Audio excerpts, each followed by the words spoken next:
कसं आहे ना विद्यार्थी मित्रांनो, आज आपण पाहूया यू टर्न कसा करतात. पाहिलं यू टर्न करताना इंडिकेटर देणं आवश्यक असतं. इंडिकेटर दिल्यानंतर तुम्हाला प्रॉपर अंदाज घ्यायचा. तुम्ही पाहू शकता स्टिअरिंग आपली कशी योग्य प्रकारे मूव्ह होते. यू टर्न असल्या कारणास्तव तुमचा हाफ क्लच इम्पॉर्टंट असेल आणि ब्रेक लागेल तसा टच करायचा, सोडायचा. तुम्ही पाहू शकता कशी योग्य प्रकारे आपली स्टिअरिंग मुवमेंट चालू आहे. पाहू शकता आपला असा प्रॉपरमध्ये पूर्ण यू टर्न झालेला आहे. आपल्यासोबत आहेत आज बीडचे भावी आमदार. तुम्ही बघू शकता कसं एकदम प्रॉपरमध्ये ड्रायव्हिंग करणं चालू आहे विद्यार्थी मित्रांनो.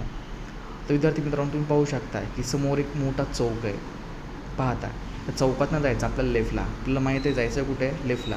म्हणजे तुमचा लेफ्टचा इंडिकेटर देऊन हळूहळू तुमची गाडी लेफ्टला येणं आवश्यक असतं. तुम्ही पाहू शकता आपली गाडी सावकाश लेफ्ट साईडला येते आहे. परत इथं मोठा चौक असल्या कारणास्तव तुम्हाला चारी साईडचा प्रॉपरमध्ये अंदाज घ्यायचा आहे. राईटनं, लेफ्टनं, समोरनं, पाठीमागून लोक गाड्या येत आहेत का. चौक असल्या कारणास्तव पाय हलकासा ब्रेक ठेवायचा आहे आणि सोबत दाबायचा अर्धा क्लच. ब्रेक लागेल तसं टच अँड गो करत आपल्या चौकातनं सावकाशमध्ये स्मूथमध्ये निघून जाणं आवश्यक असतं. तुम्ही पाहू शकता विद्यार्थी मित्रांनो असं आपला प्रॉपरमध्ये चौकातनंही प्रॉपर टर्न झालेला आहे. तुम्हालाही अशाच नवीन टिप्स पाहिजे असतील तर आजच आपल्या फेसबुक, यूट्यूब, इंस्टाग्रामला फॉलो करा, लाईक करा, शेअर करा, सबस्क्राईब करा.